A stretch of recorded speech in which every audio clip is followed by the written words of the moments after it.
End of the year, traditional list making time. So we're pretty much done with 2017, and that means obligatory wrap-up top 10 movies that I saw that came out this year. I'm contractually obligated as somebody who talks about movies on a YouTube channel to go through these motions.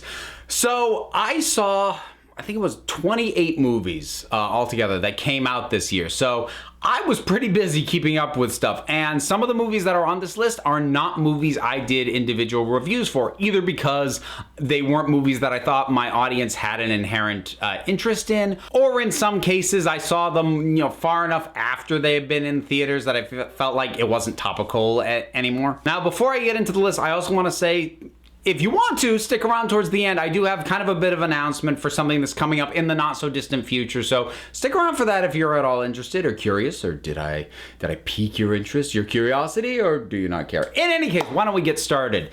Coming in at number 10, Blade Runner 2049. The placement of this one on the list might be confusing to people who saw my review of that, which was a very conflicted one, and I still kind of am conflicted about this film overall. But I cannot deny that it is incredibly well made, and it does a very good job of accomplishing what it sets out to do. Some of the differences that are inherent with the story that it's telling and how that differentiates it from the original Blade Runner causes a specific aspect that I really love about that original film to be lost. But that is really specific to me, and looking at the year overall, I still really think this is a really well-made movie, and I think it still deserves the number 10 spot. Number 9, War for the Planet of the Apes. I honestly thought this was going to be higher before I went and saw it, but on reflection, I think it's probably my least favorite of the new Apes films. It's still really good though. Andy Serkis as Caesar is phenomenal. Just the whole direction that the story has gone. Woody Harrelson is always good. He makes a fantastic villain in this, and it does really hit a good emotional core with a lot of the characters. So even though I consider it my least favorite of this revised trilogy of 8 films, I still think this is a really fun movie. Number 8, and one that I suspect some people are going to tune out right now that because I'm not putting it higher than this, Logan. And again, I like Logan. I like Logan very, very much, but also realize that this ranking has to do with my own personal taste and preferences. This is not an objective measure. Logan is, by most objective measures, a better film than a lot of the ones that are going to be above it. But as good as it is, and as good as it is at doing what it does, it's just not the kind of movie that at this point in my life I am just seeking out as much. The kind of nihilism, like the world is a mess, like I get enough of that in my life to a certain extent, that I don't gravitate towards that kind of movie as much as I do, but I still recognize the skill with which this was made. It is an excellent film, and anyone who has it way higher on their top 10 or even their number 1, I'm not gonna argue with you. It was a terrific swan song for Hugh Jackman and also Patrick Stewart as Charles Xavier. It is a really well-made film. Number 7, Coco. Movies with family feels have a tendency to hit me pretty hard, and this delivers that really well. Not the best necessarily in terms of Pixar or even some of the other animated films of the last few years, but still does really well in terms of its family dynamics and just the conflict and the contrast with all that, and the importance of family and the importance of remembering the people who we love and who we may have lost. That really does, it hits you, and it's touching, and that counts for a lot. And this was a movie that I really enjoyed seeing, that I was touched by. It's visually really wonderful. The realization of the land of the dead is just an absolute visual feast. It is wonderful to behold. And it's got some really terrific character work and some very touching arcs on top of that. Number 6, Thor Ragnarok. Boy, I enjoyed the first Thor film, I think, more than a lot of people did. But I think in many ways, up until this point, the Thor individual films had been on the lower end of Marvel's individual franchises. Iron Man could go up and down, but Thor hadn't gotten as high as that. The Captain America films have been phenomenal. Then the Thor films have just kind of been there. And then this thing comes thundering in with a whole new sense of identity and a whole new feel, and yet, at least for me, didn't feel like it was untrue to that character in that world. It still felt correct, even as it brought in more of a Guardians of the Galaxy sensibility. I think Thor really worked in that world. I think the way Hulk was used was really good. I liked the villain. I loved the Valkyrie. There's really not much that I didn't like here, except for some of my nitpicky stuff. You can see my review for that. And that is in a lot of ways what held it back. The stuff that, again, I will admit are nitpicks bug me enough that I can't boost it higher than this place, but boy, this was a ton of fun. Number 5, Guardians of the Galaxy Volume 2. This is a film that I enjoyed when I saw it, and I said at the time, it's good. I just don't like it quite as much as the original.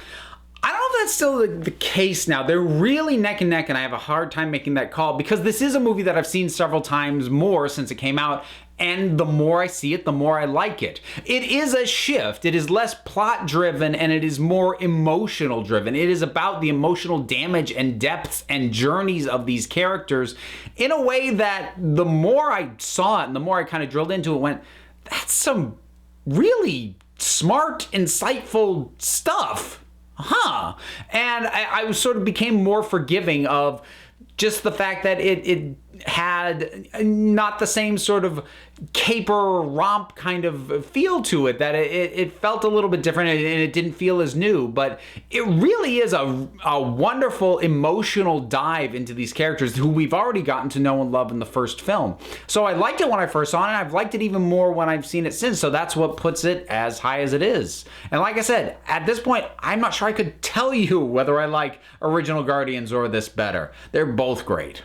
Number 4, Wonder Woman. Wonder Woman does have its faults. I talked about them in my review, and the fact that those are faults hasn't changed.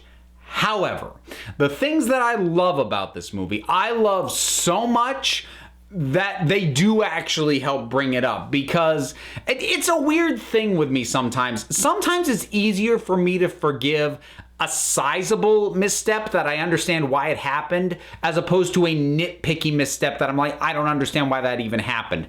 I mean, to make the comparison with some of the things that held Thor Ragnarok back for me. So with Wonder Woman, the third act it's too much fire and noise. The villain, doesn't completely work. He works on a thematic level, but in terms of a rewarding confrontation, doesn't quite work. But Gal Gadot is so good in this part. I mean, she is spot on, perfect casting. She nails it. The stuff at Themyscira is great. It is awesome. I like Chris Pine as Steve Trevor. His exit is beautiful. There's a ton of just tiny little moments that are in the film that just give it so much and make it more than what it could have been, which it could have been really disposable. But it's not just little moments, it's also big moments. That No Man's Land sequence is probably my single favorite isolated scene that I saw this year at the movies. And you know what? That goes pretty far in my book. Now, before I get into my top 3, I need to do an honorable and some dishonorable mentions. The honorable mention will be really quick. Now, this is to a movie that actually came out last year, but I didn't see until this year, so it wasn't on my list last year. If I had seen it before the end of 2016, trust me, it would have been on that list and it would have had a good shot at number 1. And that is The Handmaiden. Not Handmaiden's Tale, The Handmaiden. It is a Korean film that I don't even know really how to describe this. It goes back and forth in terms of genre and focus and who's the hero and who's the villain and what is going on so masterfully. It juggles so many tones and feels and genres that there is no way that this should work, but it does, and it's awesome. And if you didn't see it, you should. So my dishonorable mentions, normally I would have what I thought was the worst movie of the year. I'm actually not going to do that this year because most of the movies that I saw that were the most objectively bad are movies that I don't care about. It's a situation where it doesn't really bother me that it was so bad. It annoys me that I had to sit through it, but it would be stuff like Boss Baby or Despicable Me 3, or even stuff that actually does matter to me that it wasn't very good, like Batman and Harley Quinn, or Teen Titans Judas Contract. Even that, it doesn't work me up enough that I feel like designating it worst movie I saw this year. So I'm not going to do a worst movie of the year. However, to make up for that, the other dishonorable mention that I usually do goes to the most disappointing movie of the year. And I've got a tie for that one. A couple of movies that are on the list for very similar reasons, which is going to be Kingsman: The Golden Circle and Star Wars: The Last Jedi. And when I say they're on here for similar reasons, in both cases, I came out of the theater initially disappointed, and in both cases, the more that I thought about them, the less that I liked them. And also in both cases, the directions that they went, based off of where the films were previously, it just makes so many missteps in terms of where you go based off where things were left off last time that I just don't understand how this happened. I've got individual reviews for both of them, and I don't want to rehash them right now because I want to get back to the good stuff and keep things positive. So, having gotten through that, let's get back to number 3, SpiderMan Homecoming. I didn't know how much I was going to like this. I just wanted it to be decent because we haven't had a good Spider-Man movie in a long time. I really love this movie. And this was another one. I've seen this one twice. And I liked it even more the second time I saw it. All the changes that have been made to Spider-Man as a character and his mythos and his relationship with the people around him are just intelligent decisions. And I'm not saying that the changes they made are better than the original version, but every change that I see, I go, the reason to do it this way as opposed to another way is a intelligent reason. That was a change made with purpose, not just because. And as a result, I just really love this take. And it helps that Tom Holland is wonderfully charming. He has terrific chemistry with basically anybody he's sharing the screen with. Tony Stark is used sparingly but smartly. Michael Keaton is a wonderful villain, the kind of villain that I have wanted in a Spider-Man movie for a while now and we just haven't gotten. In many ways, he was what I wanted Sandman in Spider-Man 3 to be, and that just I don't want to talk about that movie. It's just a really wonderful return, and it makes me so excited to see future adventures of this version of Spider-Man. Number 2, another one that I saw more than once, and another one that the more I saw it, the more I like it. The Lego Batman movie. I'm not kidding. I love this movie so much. It is, first of all, it's hilarious. It is, and it's so chock-a-block full of Easter eggs to all things Batman. It was very obviously, as much as it is picking on Batman as a character, because the thrust of the plot is that Batman needs to get over himself. And as much as it is picking on the over-seriousness of the character, it is very obviously written by people who love this character and who have deep knowledge of this character and his world, and that is evident from every single moment. And the fact that it's also the Lego version, just that adds a lot of little fun, goofy moments to it as well, in terms of how the thing gets resolved at the end, and then just some of the weird things like with the Robin's costume and how that works and all this stuff. It's so good. But you know what? Even beyond that, I think if you strip every joke out of this, it is still a perfectly serviceable, good even Batman story, even if it wasn't also being hilarious at every step. And that to me is the key of any good comedy. Is it still a story worth telling if you remove every single joke? And in this case, I think it is. I think it's a solid Batman story. And then you lay really good, really fast-paced, really clever humor on top of that. And again, a surprisingly potent emotional note at the heart of it, really delving into Batman and this whole idea of he won't let himself get close to people because he can't bear the loss again. It's surprisingly deep for something called the Lego Batman movie. This came really close to getting the number 1 spot. It doesn't though. And the number 1 spot goes to a movie that I actually haven't talked about on this channel. And this was a movie I saw pretty early in the year. And pretty much every time I came out of a movie that I liked after seeing this, I came out going, that was good. Wasn't quite as good as that one though. And that honor, my pick for the best movie of 2017, or at least to me, Get Out.